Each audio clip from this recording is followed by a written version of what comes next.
Beleza. Ok, gente. Então, só para reforçar, né, esse evento está acontecendo pelo Grupo AI de Ribeirão Preto e convido todo mundo a participar dos outros eventos e organizar eventos também, se vocês tiverem interesse. Então, como é um grupo organizado pela comunidade, assim, é totalmente aberto para quem quiser vir e participar. Tanto o de Ribeirão quanto o de São Carlos. Beleza? E então, hoje a gente vai falar de segurança na web. E a gente vai passar por essas 10 vulnerabilidades mais comuns e a gente vai ver como a gente se previne delas. Então, vamos começar. Para começar do começo, a gente tem que falar muito de segurança individual e da organização, para a gente não dar um passo maior que a perna aí. Então, primeiro assim, vou colocar uma reflexão rápida de o que aconteceria se você perdesse acesso às suas contas. Então, talvez você perderia seus arquivos, suas contas de banco. Essa complexidade, o ponto aqui é que essa complexidade está crescendo cada vez mais.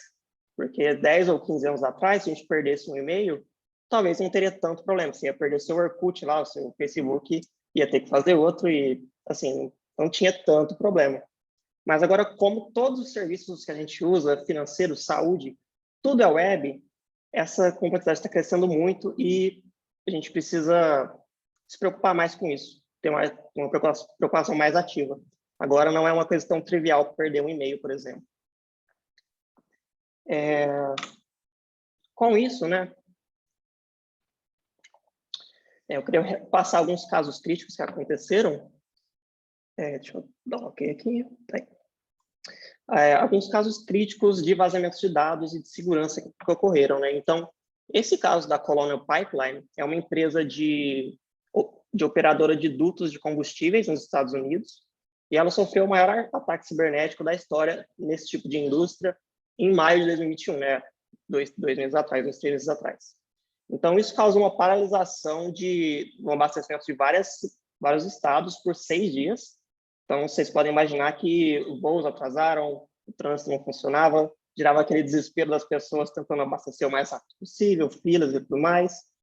Então, gera, assim, muito transtorno e, sei lá, 15 anos atrás, você não imaginaria que um hack conseguiria parar um país dessa forma. Então, assim, tem muita criticidade, né, em tudo que a gente faz hoje em dia. E aí o ponto também é que nesse vazamento, pela investigação, foi um usuário que vazou a senha, e o pessoal achou essa senha na Deep Web, coisa assim, ou comprou, e conseguiu acesso a essa rede da Colonial Pipeline. Então, assim, é claro que para lançar um ataque assim requer mais conhecimento técnico, mas a porta de entrada foi uma senha vazada. Então, isso é muito, muito crítico. E aí, no fim das contas, parece que a gente está num duelo entre, igual está nessa charge aqui, de um lado a gente tem assim toda a segurança da internet, firewall, criptografia, antivírus, e do outro lado a gente tem o DAIG, que é o erro humano. E não estou assim apontando o dedo, porque eu me incluo nessa parte do erro humano, eu posso errar também, assim. A minha organização, a gente é humano, a gente é propenso a falhas. Então a gente fica nessa constante luta de segurança, né? Então,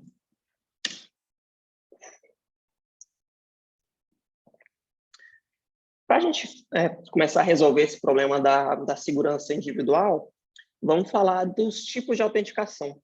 Então, a autenticação é basicamente a forma de você garantir que você é você ao fazer uma transação. Então, quando você loga em um serviço, você consegue provar que você é você, que você tem acesso àquelas coisas, né? E a mesma coisa para um banco, né? Para qualquer tipo de serviço. Então, a gente tem basicamente 3 formas de autenticação, que é algo que você sabe, como uma senha, algo que você tem, como uma chave, um token, alguma coisa física, geralmente, e algo que você que é uma biometria, né? Então, seria a impressão digital ou reconhecimento facial. O cenário ideal só um segundo. O cenário ideal é que a gente tenha pelo menos 2 desses fatores de autenticação. Então, é daí que vem aquela autenticação em 2 fatores, né, que está ficando assim cada vez mais comum. Então, qual que é a vantagem de você usar essa autenticação em 2 fatores, né? Então, se a sua senha vazar ou alguém descobrir, as suas contas continuam protegidas numa boa, porque você tem 2 senhas, 2 fatores de autenticação. Então, se a sua senha vazar, você ainda precisa de outra coisa para se autenticar e está tudo bem. Da mesma forma, a biometria. Então, você pode combinar uma senha com a biometria ou uma coisa que você tem com a biometria. Então, os dois funcionam aí numa boa. Outro ponto é não repetir senhas, visto que, assim, se uma senha vazar, essa mesma senha pode ser a mesma do seu outro serviço, por exemplo. Uma senha de um serviço qualquer vazou, e aí essa senha vazada pode ser usada para logar no seu Facebook, por exemplo. Mesmo que o Facebook em si não foi vazado, entende? Então, aí que está a complexidade da coisa de repetir senhas. Então, para fazer esse processo ser mais tranquilo, é bom usar um gerenciador de senhas para você precisar lembrar só de uma senha, não de várias. Então, tem o Bitwarden, que é o gratuito, tem o OnePassword, que é o que eu uso, é pago, né, mas acho que vale cada centavo pela facilidade que tem no dia a dia. E tem o LastPassword, que eu não sei como é que estão os planos, mas é bom também. E, por fim, é importante a gente ter essa conversa com os nossos familiares e na nossa empresa. Então, é tipo uma certa imunidade de rebanho, talvez. A gente só está protegido mesmo quando a organização inteira está fazendo isso, porque, como vocês viram, assim, um elo fraco pode dar acesso aí aos dados da sua organização ou da sua família, que seja, dependendo de como estiver organizado. Então, acho que esse é o ponto principal, né? Uma coisa que tem que ser coletiva, né? Todo mundo tem que estar falando disso. Ok, vamos passar para o próximo. Quanto a vazamentos de dados, você pode conferir nesse site, Have I Been Owned? Ele vai te mostrar, se você digitar o seu e-mail, quais são os sites que possivelmente vazou sua senha. Então, esse aqui é um exemplo até do meu e-mail. Então, sites assim antigos que eu fiz o cadastro anos atrás, vazaram essas senhas em algum lugar. Então, se você entrar lá e tiver senhas vazadas, é a mesma recomendação que eu já fiz. Você pode trocar, parar de repetir senha e habilitar os 2 fatores de autenticação. Isso já é suficiente. Deixa eu ver o que mais. Próximo. Então, essa é a primeira parte, né, da segurança. Então, a gente tem que primeiro fazer isso, tem que proteger as próprias contas e as contas da nossa empresa para passar para o próximo passo. Então, se vocês estiverem sentindo um pouco de pânico, aí, um desconforto, é assim mesmo, acho que isso não vai embora, mas a gente consegue ficar mais tranquilo seguindo essas recomendações. Ok?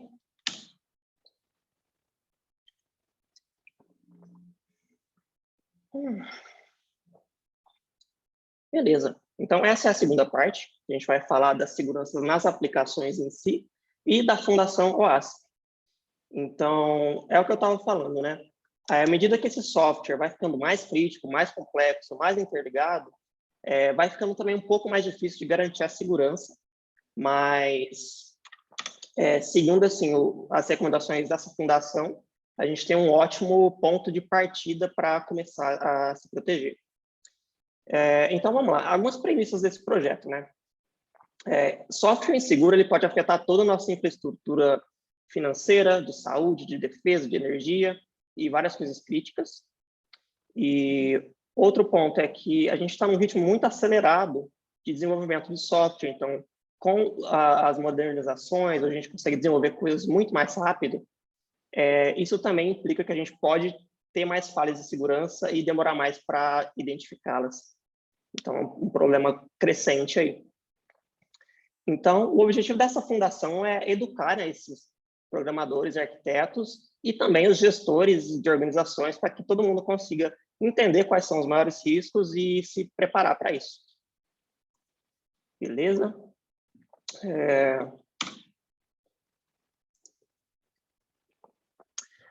Então, a lista das 10 é essa aqui. A gente vai discutir algumas com mais detalhe, mas a lista completa está lá no site e tem assim uma versão em português, tem muitos detalhes, muitos exemplos. Então, para as falhas que você quiser dar uma olhada um pouco mais a fundo, recomendo dar uma olhada lá direto no site da Fundação. Então, vamos falar da primeira. Essa primeira falha, assim, ela é muito conhecida, faz muito tempo já, e que todo mundo já deve ter ouvido falar. Então, essa injeção, ela consiste em você, com o usuário, conseguir passar dados e esses dados serem interpretados como um comando. Então, basicamente, o usuário consegue manipular o seu interpretador, seja ele SQL, ou SQL, ou Bash, ou qualquer coisa que execute comandos, porque os dados estão misturados, né? Os dados do usuário com os dados de consultas dinâmicas, por exemplo. Então, vamos ver com mais detalhes como é que isso funciona. Esse é um trecho de código vulnerável, né? Então, vamos ler ele rapidinho. Primeiro, a gente tem um parâmetro sendo passado por URL. Depois, a gente tem uma consulta SQL, onde a gente concatena esse valor aqui no meio da string. E depois a gente executa isso. Então, assim, a criticidade desse erro e o fato dele ser tão comum ainda é porque, assim, aparentemente não tem nada de errado com esse código. Você pode olhar para ele e, né, ok, tem uma consulta ali, um parâmetro ali, beleza. Mas vamos ver o que dá para fazer com isso. Então, vamos imaginar que nesse parâmetro da URL eu passei mais ou menos assim. Fecha aspa, uma aspa fechada, ponto e vírgula para começar um novo comando. Aí eu passo um drop database Postgres, fecha ponto e vírgula, né, na verdade, e comenta o final da linha. Então, o fim da minha string vai ser isso aqui embaixo. Cadê? Aqui, ó. Eu vou ter assim uma primeira consulta, depois outra consulta que vai tentar fazer um drop no meu banco de dados. Então, é isso que significa essa questão de fazer injeção. Então, eu estou colocando um código que não deveria ser executado ali e o meu interpretador está pegando e executando como se estivesse certo. Então, tem várias outras possibilidades aqui. Dá para manipular os filtros do where, dá para fazer muita bagunça com isso. Então, a correção, por sorte, é bem simples, só que, igual eu falei, você precisa saber o que você está procurando para conseguir enxergar isso. Então, como vocês podem ver, ó, não muda quase nada. A diferença é que aqui no meio do comando SQL, eu preciso indicar que tem um parâmetro. Reparem que não tem aspas, porque o próprio banco vai se encarregar de colocar isso. E aí, na hora de executar, a gente passa o comando e o parâmetro de forma separada. Então, essa é a receita para qualquer tipo de banco que você estiver usando, seja relacional ou não relacional também. A receita é a mesma, sempre separar o que é consulta do que é dado. Então, só mostrando aqui uma última vez como era antes e como fica. Deu para ver? Beleza. Enquanto eu estava escrevendo isso, eu achei isso no Django. Eu achei esse aviso lá. Então, eles estão falando assim, olha, realmente é tentador você ir lá e só concatenar a string, concatenar o parâmetro, mas não faça isso porque você vai estar, se você tiver esse ataque. Então, usar bibliotecas assim, estabelecidas te ajuda também, porque os desenvolvedores já sabem disso, eles vão preparar todo o terreno para que você não caia nesse problema. Então, usar as consultas de ORM assim, é bem seguro. O caso é mais quando você tem que escrever o SQL mesmo. Beleza?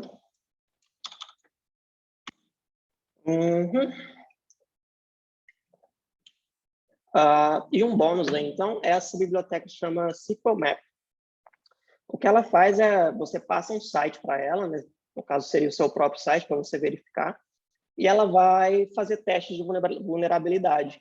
Então, ela vai testar todas as combinações possíveis de SQL injection e vai te avisar, te dar um relatório de quais endpoints, quais partes do sistema estão vulneráveis.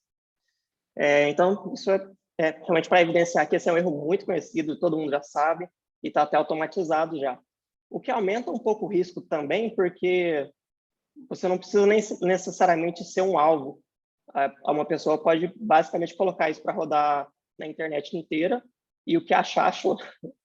Então, esse erro, assim, a gente realmente não pode mais cometer esse tipo de erro. Beleza? Beleza. Vamos para o terceiro, né? A gente vai pular o segundo.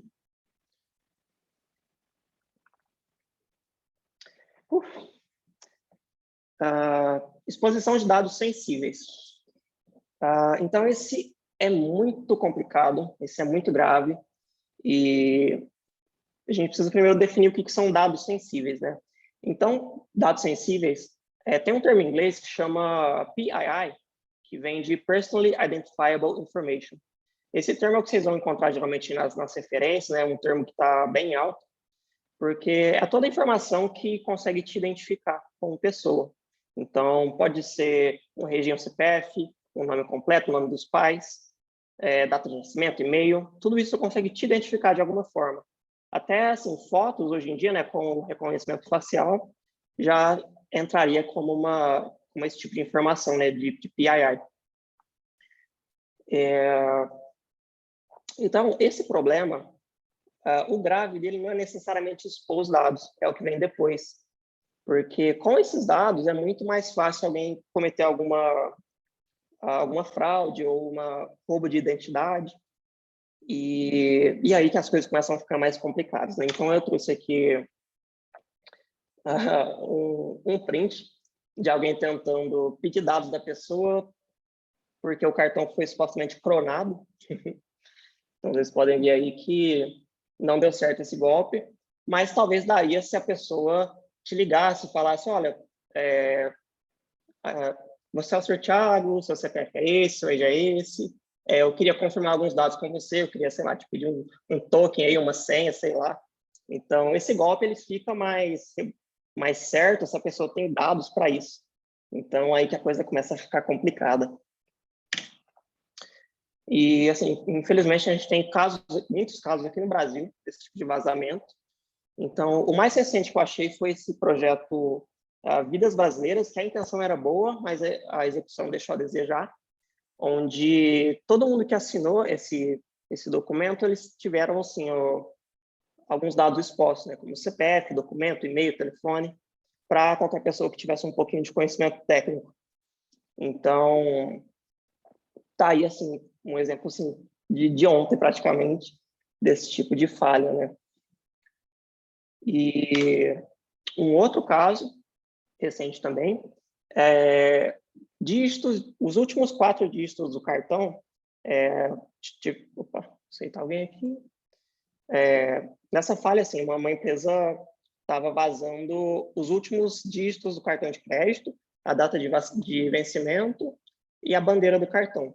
Então, assim, só isso não dá para você comprar o nome da pessoa, mas é suficiente, assim, para roubo de identidade, cometer fraude, tentar fazer alguma coisa em nome da pessoa. Então, realmente, não um problema muito delicado. Próximo. Beleza. Uma dica mais bônus aí para evitar um pouco esse tipo de problema e ficar um pouco mais seguro, é legal você evitar IDs sequenciais nas URLs. E qual que é o ponto disso? Suponha que você tem lá seu endpoint de pessoas e ele tem um ID sequencial.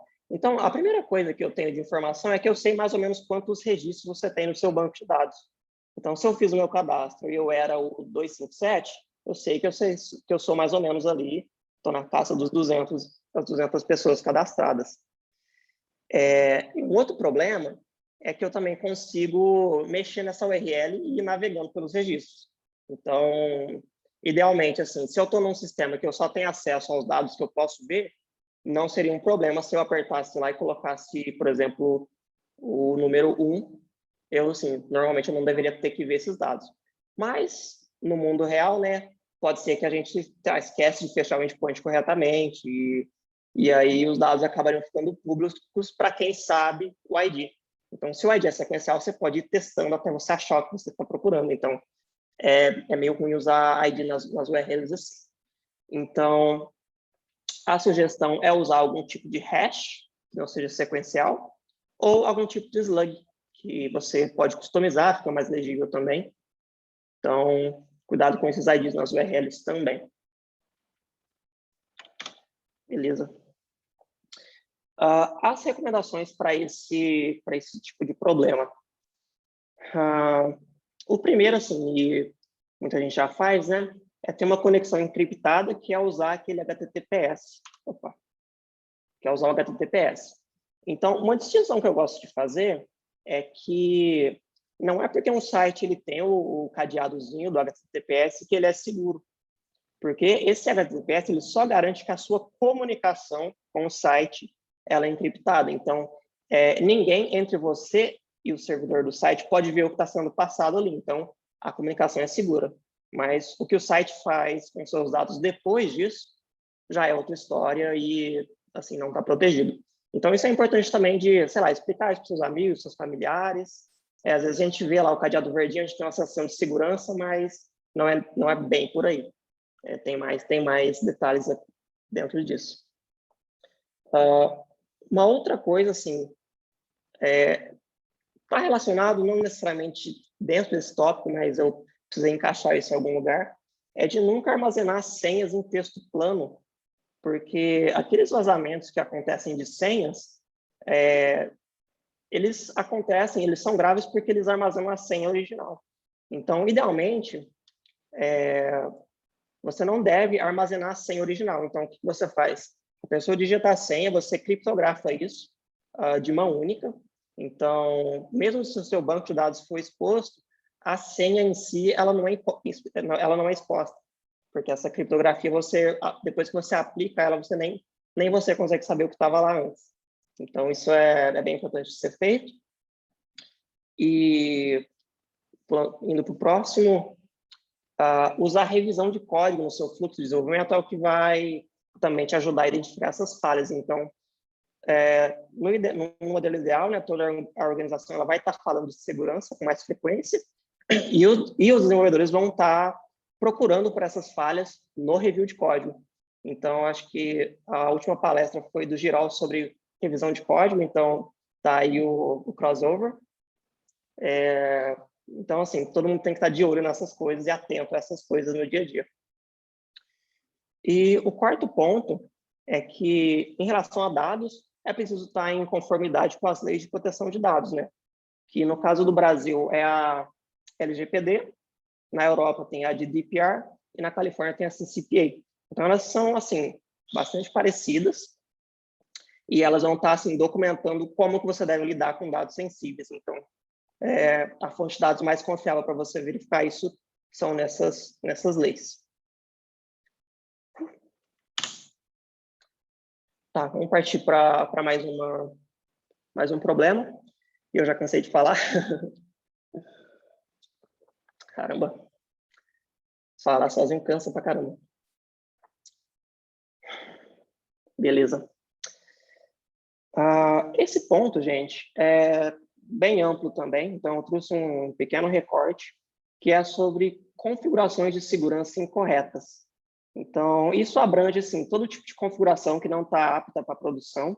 Então, pode ser de infraestrutura, de aplicação, de banco de dados. Assim, isso é bem amplo. Então, recomendo também a leitura lá na Fundação ASP. Então, o exemplo que eu trouxe foi o seguinte: a gente geralmente tem algum tipo de modo de desenvolvimento nas nossas aplicações, para que a gente consiga, em modo de desenvolvimento, conseguir ver os erros, conseguir ver o que está acontecendo. E aí eu tenho lá vários dados, né? Só que para a produção isso é muito ruim, porque eu estou expondo muitos dados ali que não deveriam ser expostos. Então, esse print aqui eu tirei no meu localhost, e eu estava testando SQL Injection lá, então vocês podem ver que ele printou aqui um pedaço da minha consulta SQL. Ele está me falando qual que é a versão do Python que eu estou usando, qual que é a versão do Django, Aqui na próxima página tem as configurações do meu projeto, que ficam lá embaixo, né? Por padrão, todo app do Django faz isso, em modo debug. Então, isso assim, tem muita brecha para dar muita coisa errada. Então, o ideal para isso, nesse caso, né, de modo debug, é sempre você ter, se você não tratou o erro, né, se não é um erro conhecido, o que você tem que fazer é isso aqui, botar um erro genérico, né, 500 server erro, e é isso, assim. O usuário não tem que saber o que deu errado se não é um erro que você mesmo conhece. Nessa mesma linha, acho que eu posso citar que tem configurações de rede que podem estar mal feitas. Então, como os recursos se conectam, tudo isso pode ser algum problema. E, de certa forma, também, se, por exemplo, você tem um projeto que só funciona no Brasil, você pode deixar esses IPs fechados só para o Brasil e não para o resto do mundo, que você fica um pouco mais fechado também. Então, essa parte, como eu disse, sim, ela é bem ampla, então tentei trazer alguns recortes, mas tudo que facilitar esse tipo de vulnerabilidade é uma configuração de segurança incorreta. Beleza? Vamos para o próximo. Isso é legal.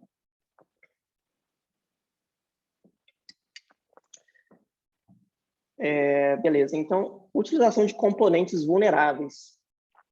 Então, assim, componente nesse contexto é todo tipo de biblioteca, sistema operacional, framework e qualquer tipo de módulo de software que pode apresentar vulnerabilidades e ser explorado. Então, da mesma forma que a gente desenvolve nossas aplicações, tem vários desenvolvedores no mundo todo desenvolvendo plataformas que a gente usa. Então, se um problema afeta o Python ou o Django, por exemplo, isso vai afetar a gente também. E então, usar esse tipo de componente desatualizado, ele já é uma falha de segurança. Beleza? Então, o ponto aqui é que novas falhas, novas vulnerabilidades, elas vão ser descobertas todos os dias. Todos os dias não, espero que não, mas com alguma frequência. E mesmo que você não faça nada no seu software, se você deixar de atualizar, ele pode se tornar inseguro. Então, aí é a falta de uma ação que gera essa insegurança. Então, as recomendações são essas duas aqui. A primeira é usar sempre versões LTS dos seus componentes. LTS se refere a Long Term Support, que é assim, tempo de suporte estendido, vamos dizer assim. E isso refere ao tempo que os desenvolvedores daquele módulo, é o tempo que eles vão fazer correções de segurança, vão ajeitar as vulnerabilidades.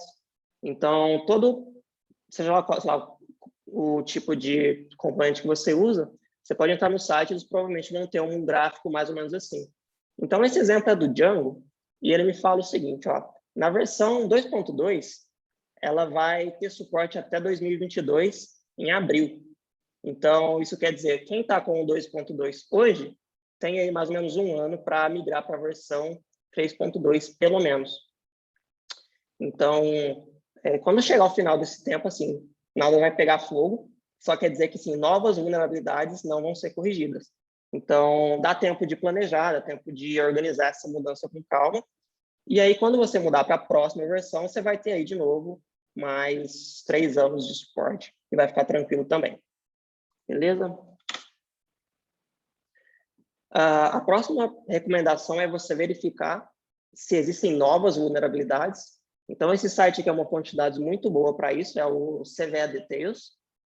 E esse é um exemplo do Django de novo. Eu consigo ver aqui quais foram os tipos de vulnerabilidade e qual foi o ano. Então, em 2021, a gente teve aqui, acho que 5 falhas. Então, assim, é um número bastante bom, é pequeno. E aí tá. Aí o problema, assim, a gente não precisa ficar todo dia entrando nesse site para verificar, né? Dá para automatizar. Então, fica mais um bônus aí, que é a biblioteca para Python, que chama safety. Então, é um comando que você vai rodar no seu projeto, ele vai ver as suas dependências e vai te avisar o que está errado. Então, você pode colocar isso no seu CI e sempre que você fizer um novo commit, ele vai já verificar e já vai te avisar. Tem também o Dependabot, que no GitHub ele já aparece que está por padrão, ele é ativado por padrão. Então, é uma opção legal também. Ele cria automaticamente os pull requests com as atualizações para você. Particularmente, eu gosto bastante do Saved, porque eu consigo ver qual que era a vulnerabilidade, consigo, assim, ter uma ação um pouco mais manual, até porque para atualizar a dependência é sempre legal você testar, fazer os testes automatizados e alguns manuais também, para garantir que nada estragou ali. Então, fica aí a recomendação. Legal. A próxima é também uma coisa que você deixa de fazer, que é inseguro. Então, essa aqui é de logs e monitoramento insuficiente. Então, a falta desses registros, ela pode te impedir de perceber algum incidente a tempo. Então, se acontecer alguma coisa, você não vai saber o que está acontecendo, sabe? Então, tem alguns estudos da OWASP mesmo que indicam que o tempo médio é de 200 dias para a falha ser percebida. E o pior é que ela é percebida por fatores externos, por agentes externos. Então, alguém que percebeu essa vulnerabilidade e avisou a imprensa, os usuários perceberam. Então, esse é um cenário não ideal. Então, o ideal é que todo mundo consiga perceber os problemas dentro de casa, com processos internos, e notificar quem tiver que notificar. Então, fica aí essa recomendação também. Esse aqui é um exemplo que a gente tem aqui na Crave, que é um gráfico de requests, né? Então, eu consigo ver a linha do tempo de quantos requests tiveram em cada período e qual foi o resultado desse request. Então, por exemplo, eu consigo saber quantos requests falharam e quantos deram certo, né? Então, se eu olhar para esse gráfico, eu perceber que tem aqui uma curva muito alta de requests com erro dentro assim, do mesmo período, isso pode indicar que tem alguém tentando fazer uma coisa errada, ou tem algum bug, né, que surgiu no back-end ou nos fronts. Então, vale a pena dar uma conferida no que está acontecendo. Então, é assim, importante ter essa visão.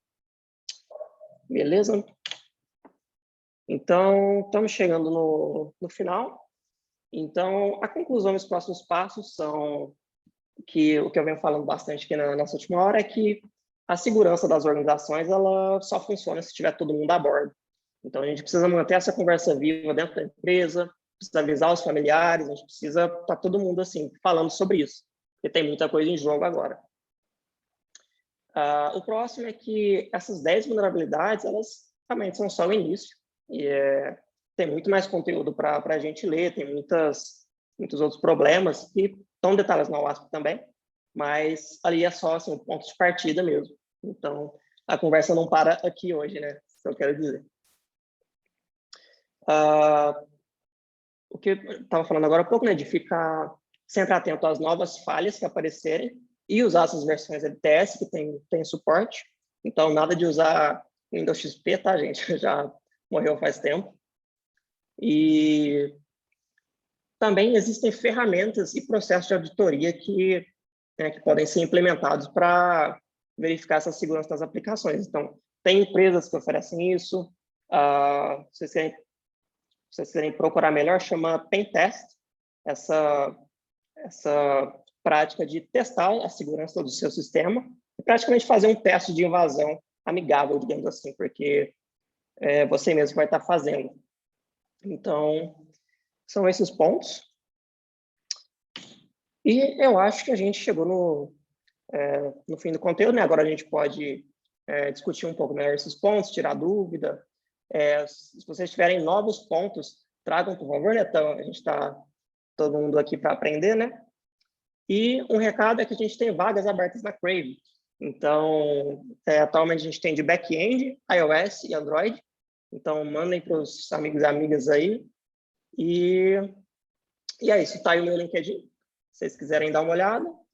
Se me permite, pular aí rapidinho, vamos abrir vaga também para fonte, provavelmente essa semana, tá? Então, beleza. fonte em Bezerros, venham trabalhar com a gente. Isso aí. E tá aqui também a playlist de composição desses slides. É bem legal. Você vai dar uma olhada aí, tem no Spotify. Bom, deixa eu parar de compartilhar. Vou parar a gravação também e a gente bate um papo. A editora agradece.